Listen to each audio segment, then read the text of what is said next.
My daughter Tasha is home for the holidays, and we have so many plans in the kitchen. Tonight we're making one of her favorite comfort food dishes, and it turned out absolutely delicious. Tasha has worked in a lot of cafes as well as restaurants throughout her time in university, and she is a very passionate home cook and homemaker all her own.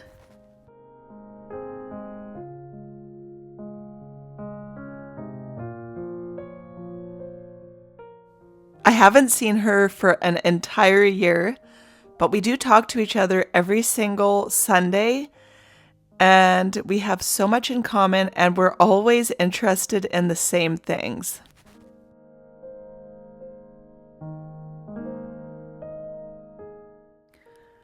During this video, she will be instructing me on her methods in the kitchen, and I hope you find it as interesting as I do. MSMK Cookware is the sponsor of today's video, and they are giving 10 of these cookware sets away to my viewers today. So stay tuned to the end of the video and watch all the way through to know the question that you need to answer in the comments. And the first 10 people to answer that question correctly are going to win one of these MSMK cookware sets. MSMK has created a non-stick cookware set that is free of PFBS, PFOA, and PFOS, which are basically all of those nasty chemicals in non-stick coating that leach into your food and stay in your body for decades and even a lifetime. So no more of those nasty chemicals leaching into your food. This is a safe and healthy option. This set is dishwasher safe and can go up to 700 degrees F in your oven. So you can use this set just like you would cast iron, starting an omelet on your stovetop and then finishing it off in the oven, which makes it a professional quality cookware set. All the links for this cookware set will be down in my description box. I want to wish all of my viewers good luck on this giveaway, and stay tuned to the end of the video to get the question that you need to answer. Let's get back into my video. As she gets started in the kitchen, I am just going to be tidying up and kind of a support person for her as she cooks.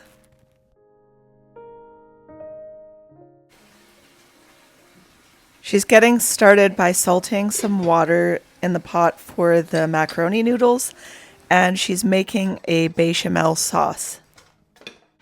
More. No, I think half a cup is good. Yep. I always just eyeball it. Yeah, that's what I usually do. I don't usually measure it. Me too. Okay.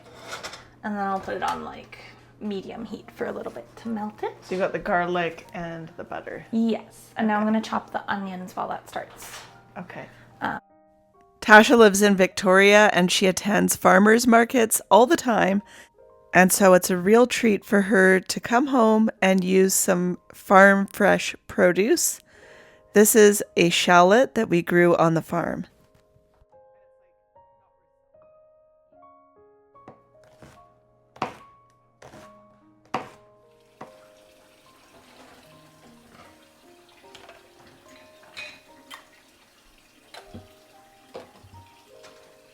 But it's really good in this because it makes it kind of like a caramelly, nutty flavor.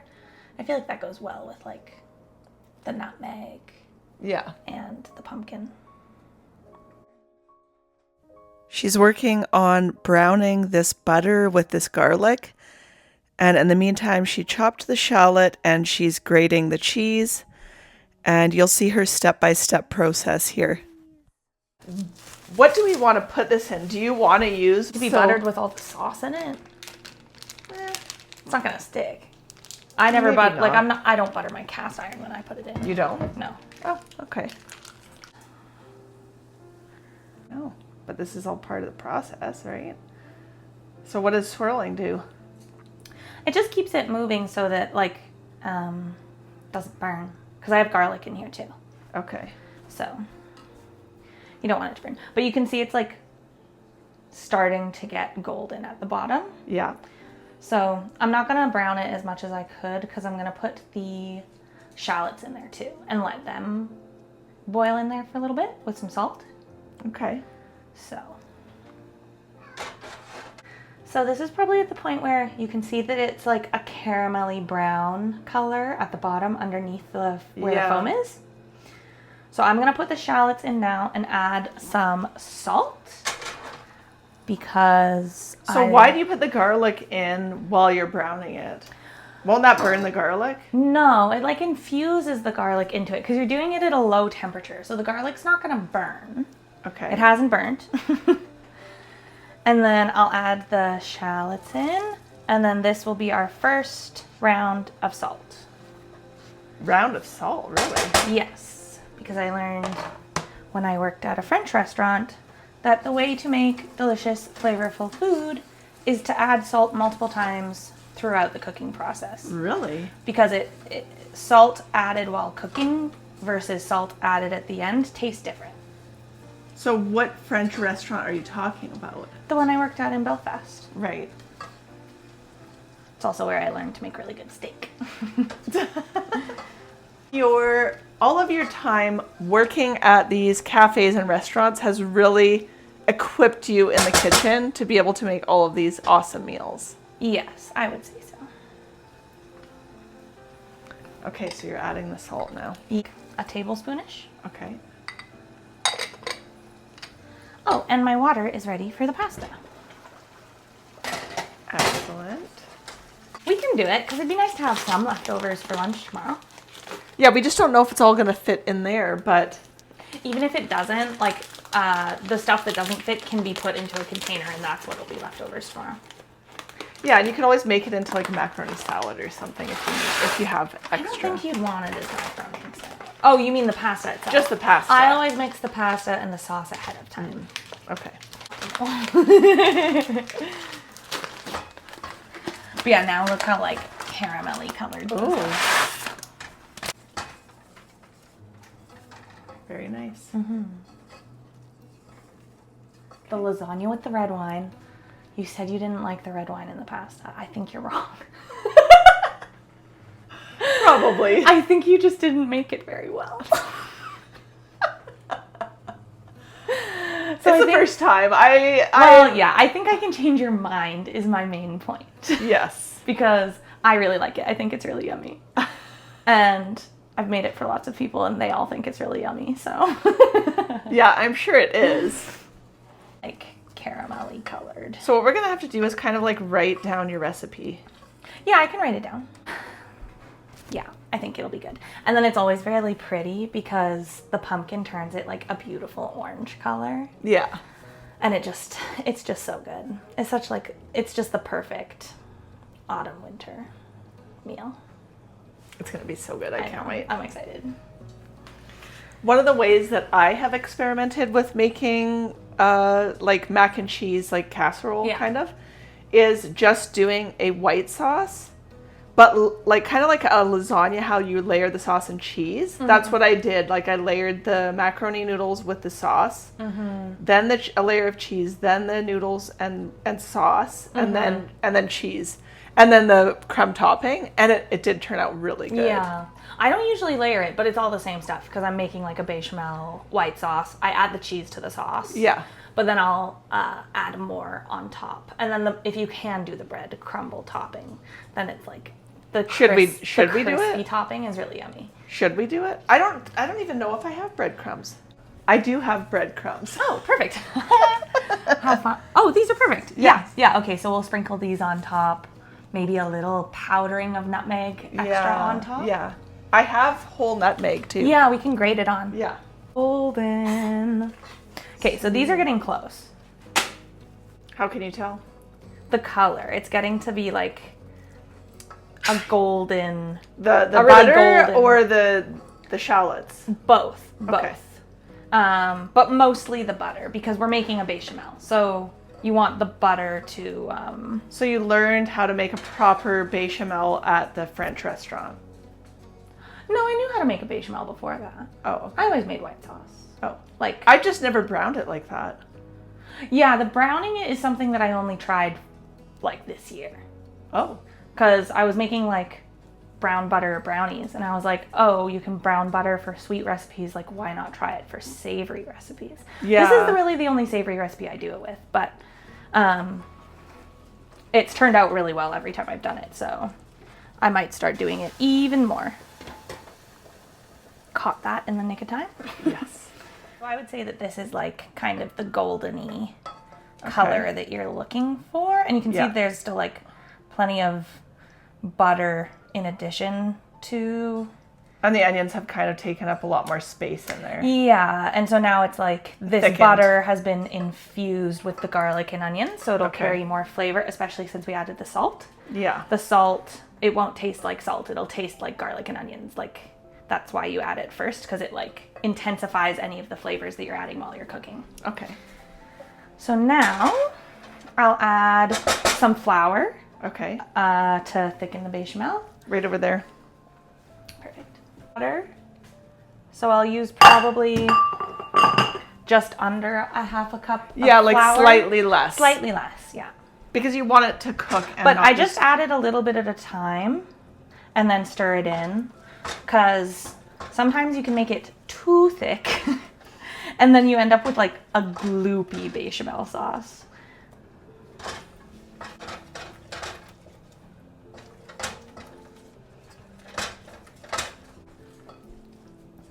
So this is kind of the texture we're going for, where it's like there's not, before where you could see like the clarified butter. Now it's like letting go of the pot. Yeah, in it's a bit spots. of a paste, but not like super crazy thick. Yeah. So that should be good. And now I'll add the cream. I'll add some heavy cream. And Wait, then I thought you already had milk. it out, didn't you? Oh, no. I did, but I put it back because it was taking a while to get to there. So I'll add maybe about a cup of heavy cream. Okay.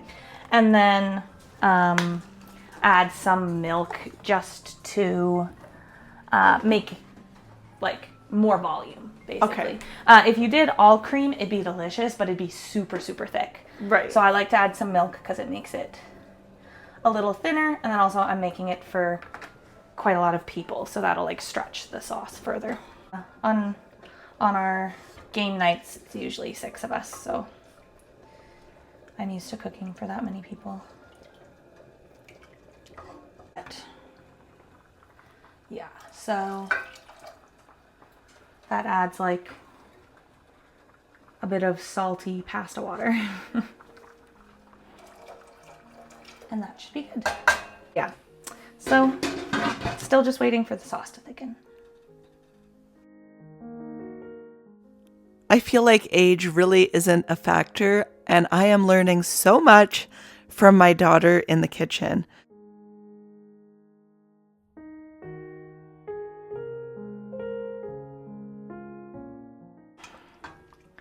That's a lot of pasta. It's a ton of pasta. I'm like, I don't know if I should make this much. Like, I feel like this is good. underestimated how much pasta. Well, that's why I was like, are you sure you want to do both? Because 1.5 would have been more than enough. Maybe even 1. Well, that's what I said. I said, oh, I only need 1. And then you said, oh, should I go to the store and get another one? I said, I guess. Yeah. Because I feel like this is a good amount of pasta. Like, that'll fill the dish. We can always save this to do something else with it. Yeah, I guess. Like macaroni salad or... Yeah. And now the sauce is thickened, or thickening. This is probably maybe 1.5 cups. Okay. I think. I don't know. I'm just going to dump the whole thing in. Squash. And then I just use the whole squash. Okay. So if it was like a little pumpkin, you can use the whole thing, or a little butternut squash or acorn squash. The best one I've used so far, other than pumpkin, is Hubbard squash. Oh, okay. The Hubbard squash is really good in there because it's like so creamy. This is the first of several dishes that my daughter plans on cooking while she's here. And there are some good ones to come. And I definitely want to film them because I want to have these recipes for future use.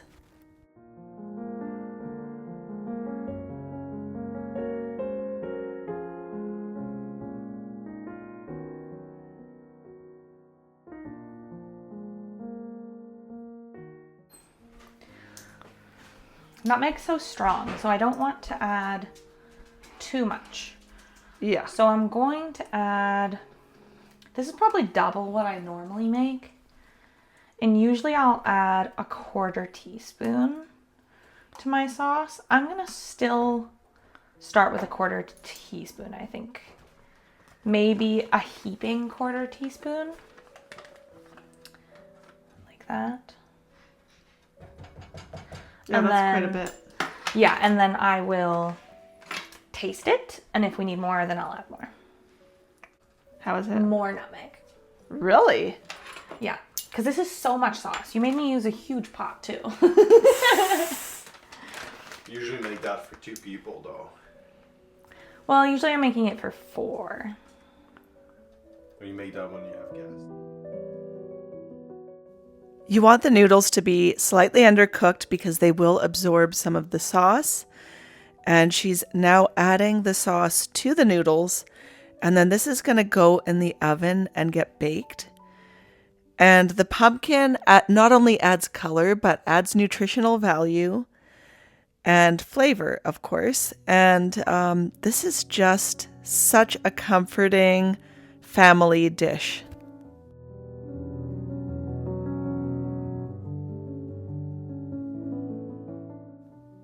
My daughter loves to experiment in the kitchen. She loves to try new flavors and honestly things that I wouldn't think to do. And it's so exciting to learn from another cook because I don't often get this experience. So I feel like I'm just absorbing all of it. And I'm just so excited to learn from my daughter.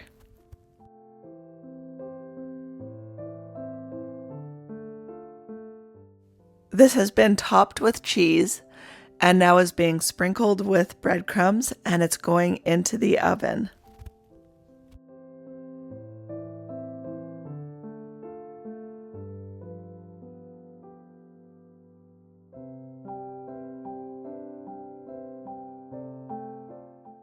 While I was out picking up my other daughter, she was setting the table and getting everything ready for this wonderful family meal.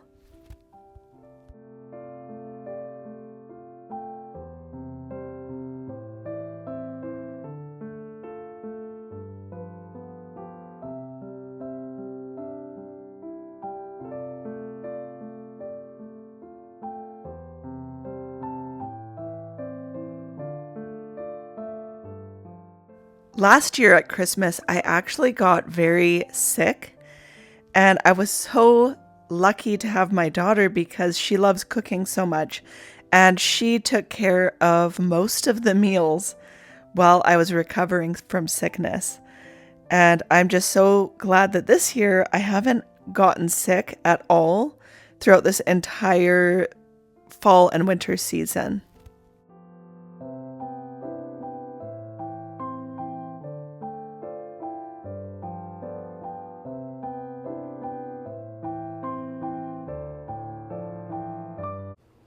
Are you ready for the question? The first 10 viewers are going to be receiving the MSMK 10-piece cookware set. These pots and pans are oven safe up to a certain temperature. What is that temperature? Good luck, you guys. I'll be posting who the 10 winners are. If you're one of the people chosen, you can email me with your address, and MSMK will be sending this 10-piece cookware set straight to your door. So thank you so much for joining me today, and thank you to MSMK for sponsoring today's video. If you're new to my channel, I share new videos every single week on homemaking, food from scratch, and life on our farm. Thank you for joining us for this special evening and creation of a wonderful, comforting meal. I'll see you in the next week's video.